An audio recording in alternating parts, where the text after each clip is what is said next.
చెప్పండి మీరే మీరు చెప్తాను నేను కేటీఆర్ కంటే ముందు పనికొచ్చే మనం మాట్లాడదాం. పనికిరాని మాటల గురించి మాట్లాడితే టైం వేస్ట్.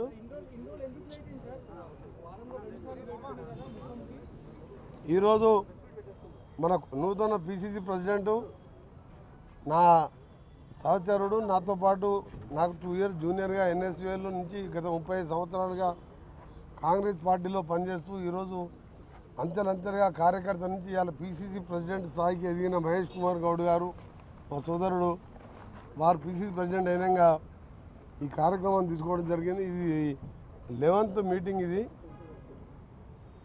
మధ్య బట్టి విక్రమాన్ని మొదలుపెట్టి చాలామంది మంత్రులు రావడం జరిగింది. నేను కూడా 2 సార్లు సమయం ఇచ్చి ఒకసారి ఎమర్జెన్సీలో ఢిల్లీకి పోయి రావడం, అక్కడికి వెళ్ళి గడ్కరీ దగ్గర మీటింగ్ ఉండడం, ఒకసారి ఏమో కాన్ఫరెన్స్లో యాక్సిడెంట్తో రాలేకపోయాను. ఈరోజు రావడం జరిగి ఇక ముందు నాకు కేటాయించిన డేట్లో తప్పకుండా ప్రతి సందర్భంలో ప్రజావాణి కార్యక్రమం, ప్రజా దర్బార్ నిర్వహించడానికి గాంధీ భవన్ రావడం జరుగుతుందని చెప్పి ఈ సందర్భంగా మీడియా ద్వారా మా పిసిసి ప్రెసిడెంట్ వారి ఆదేశాల మేరకు నాకు ఇచ్చిన డేట్లో తప్పక రావడం జరుగుతుంది. ఇది ఒక మంచి కార్యక్రమమే కాదు, ఇది పరిచయం లేని వాళ్ళు డైరెక్ట్ నేరుగా సామాన్య ప్రజలు కూడా రావచ్చు. అందుకనే ఒకవైపు మినిస్టర్లను కూడా చూస్తున్నాం. నిన్న మీరు ఒకసారి మినిస్టర్ క్వార్టర్కి వచ్చి ఉంటే మీరు కూడా కొందరు వచ్చి ఉండొచ్చు. బహుశా ఉదయం నేను 7:30కు ఆఫీస్ మినిస్టర్ క్వార్టర్కి వస్తే 3 వరకు దాదాపు కొన్ని వేల మంది, 5-6 వేల మందిని కలవడం జరిగింది. పక్కకే శ్రీధర్ బాబు గారి క్వార్టర్లో అదే పరిస్థితి. అక్కడ కలుస్తున్నాం, సెక్రటరియట్లో కలుస్తున్నాం, ఇంటి దగ్గర కలుస్తున్నాం, జిల్లాలో తిరుగుతున్నాం. ఈరోజు గాంధీ భవన్లో కూడా మన పిసిసి ప్రెసిడెంట్ గారు మంచి ఆలోచన చేసి ఈ కార్యక్రమాన్ని పెట్టింది కాబట్టి తప్పకుండా ఈ మంచి కార్యక్రమం ఇక ముందు కంటిన్యూగా కొనసాగుతుంటుంది. మీరు అడగండి, నేను చెప్తా. ఇక గతంలో తెలంగాణ ఉద్యమంలో గద్దరు ఉన్నాడా, బండి సంజయ్ ఉన్నాడా? బండి సంజయ్ కంటే ముందు గద్దరు తెలంగాణ కోసం 69 ఉద్యమం కానీ, మన్నటి ఉద్యమంలో కానీ ఊరూరు తిరిగి పాట పాడుతూ తన పాట ద్వారా ఇవాళ దేశంలోనే అణగారిన ప్రజల కోసం పోరాడిన వ్యక్తి, తెలంగాణ ఉద్యమంలో పాట చేసిన వ్యక్తి. ఆయన యుద్ధనౌక ఆయన చనిపోయిన రోజు మనం లాల్ బహదూర్ స్టేడియంలో చూసినాం. ఏదో పెద్ద పెద్ద నాయకులు, ప్రధానమంత్రి పదవులు, అలాంటి పదవులు చేసిన వాళ్ళు ఆ విధంగా తండోపతండాలుగా ఉమ్మడి తెలుగు రాష్ట్రాలకి వేలాదిగా వచ్చి నివాళులు అర్పించిన నాయకునికి రాష్ట్ర ప్రభుత్వం రికమెండ్ చేసి ఇస్తే తప్పేంటి? బండి సంజయ్ గారు కేంద్ర మంత్రి, హోమ్ మినిస్టర్గా ఉండి అలాంటి కామెంట్ చేయకపోవడం మంచిది.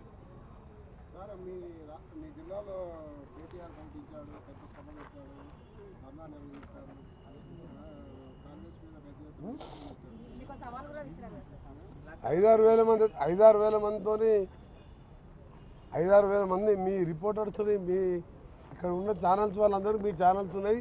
మీరు ఇప్పుడే లైవ్ టెలికాస్ట్ పెట్టండి, ఇక్కడ స్క్రీన్ అరేంజ్ చేస్తాను. నేను 5-6 వేల మంది, నేను నల్గొండలో కాదు, భువనగిరిలో కాదు, ఎక్కడ నేను నిలబడ్డా గంట సేపు నిలబడితే 5,000 మంది జనం అవుతారు. మేము మీటింగ్ పెడితే అక్కడ పల్లీలు అవన్నీ అమ్ముకుంటానికి వస్తారు, ఐస్ క్రీమ్లు. అంతమంది కూడా లేరు. ఆ సభలో ఆయన ఏ ముఖం పెట్టుకొచ్చిండు, ఎందుకు వచ్చిండు?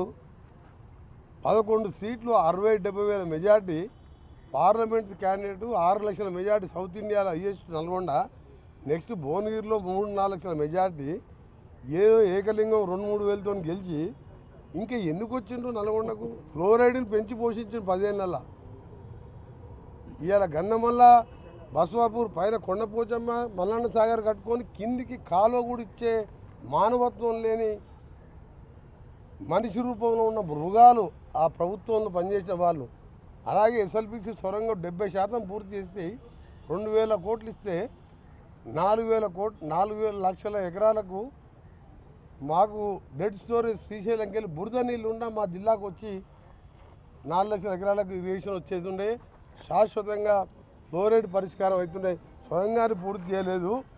బ్రాహ్మణ వేలను ఇప్పుడు పూర్తి చేయలేదు. ఇప్పుడు మేము పూర్తి చేసుకొని కాలువలు తీసుకొని 20 చెరువులు నింపినప్పుడే మహాత్మా గాంధీ యూనివర్సిటీ నేను కట్టి 300 ఎకరాల్లో బ్రహ్మాండంగా ఉస్మానియా కాకతీయ తర్వాత పెద్ద యూనివర్సిటీ ఉమ్మడి ఆంధ్రప్రదేశ్లో రాజశేఖర రెడ్డితో నేను తెస్తే 10 ఏళ్ళలో మంత్రిగా ఆయన లోపలికి పోలే, నిన్న పోతా అంటాడు మంత్రిగా లోపలికి.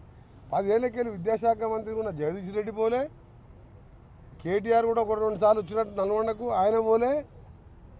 ఆయన వచ్చింది ఒకటేసారి, అక్కడ ఒక ఎమ్మెల్యే చనిపోతే వాళ్ళ తండ్రి దినాలకు వచ్చిండు దత్తత తీసుకుంటా అని. ఇంకోసారి కేటీఆర్ వచ్చిండు టీఎఫ్ అని ఒకటి కట్టి తాళం వేసి వచ్చిండు.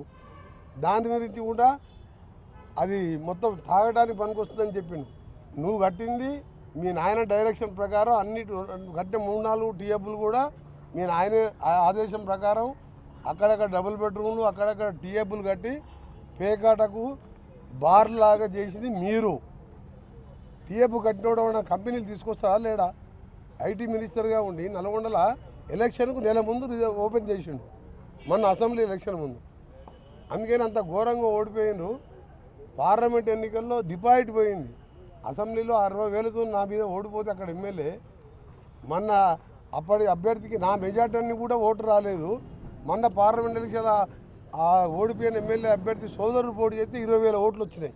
ఎమ్మెల్యే ఎంపీగా పోటీ చేస్తే 20,000 ఓట్లు వచ్చిన ఆయనకు నల్గొండకు వచ్చి నా మీద మాట్లాడితే తెలంగాణ కోసం కొట్లాడి మంత్రి పదవి వదిలిపెట్టి సొరంగం లాంటి ప్రాజెక్టు తీసుకొచ్చి ఫ్లోరైడ్ కోసం కొట్లాడినప్పుడు వీళ్ళ ఆయన డిప్యూటీ స్పీకర్గా అధికార హోదాలో బుల్లెట్ ప్రూఫ్ కార్లలో తిరుగుతున్నాడు. అప్పుడు ఫ్లోరైడ్ కోసం 12 రోజులు నిరాహార దీక్ష చేసిన. అప్పుడు కేసీఆర్ గారు స్పీకర్ హోదాలో ఉన్నాడు, చంద్రబాబు నాయకత్వంలో అధికారం వెలువబెడుతున్నాడు. అప్పుడే పోరాటం చేసిన.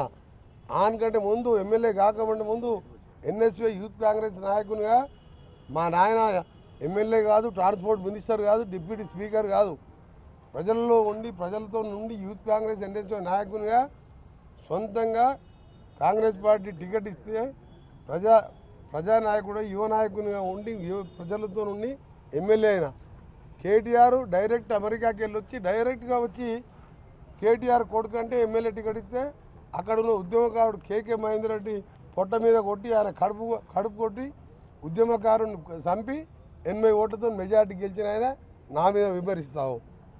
కేటీఆర్ నువ్వు హరీష్ రావు కోమటిరెడ్డి వెంకరెడ్డికి కాలి గోటికి సరిపోరు. నువ్వు ఆయన కేసీఆర్ అల్లుడని చెప్పి ఆయన లీడర్ అయ్యిండు, నువ్వేమో కేసీఆర్ కొడుకని లీడర్ అయినావు. మా నాయన ఏం చేస్తాడు? వ్యవసాయం చేసుకుంటాడు.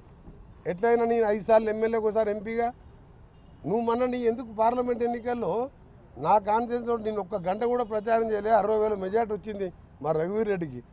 నువ్వు సిరిసిల్లలో 10,000 కోట్లు అభివృద్ధి చేసుకున్నావు కదా, 6,000 మైనస్ ఎందుకు వచ్చింది? 6,000 బండి సంజయ్కి లీడ్ ఎందుకు వచ్చింది?